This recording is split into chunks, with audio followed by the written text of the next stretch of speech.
Alright students, here we are with our Chapter 25 vocabulary. Let's go ahead and go through the words, and then your quiz is on the very next page.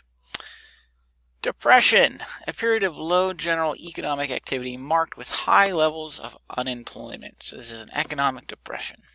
A totalitarian state is a government in which citizens are under the strict control of the state, like the government, the state.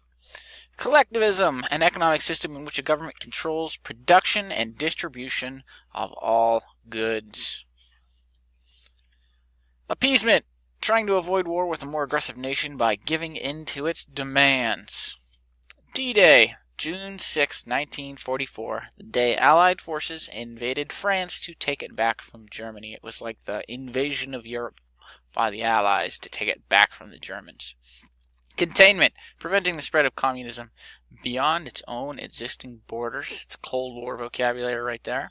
Truman Doctrine, granting aid to countries threatened by communist takeover.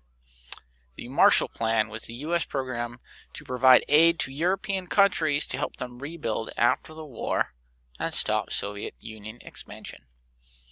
Racial segregation is the act of forcing a separate race to use separate facilities.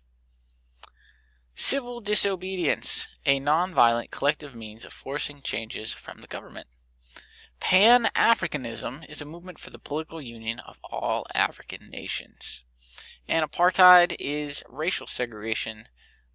Basically, apartheid was the racial segregation system specific to South Africa, which we talked a little bit about in our imperialism chapter. So yeah, that's the beginning of apartheid. We'll talk about that.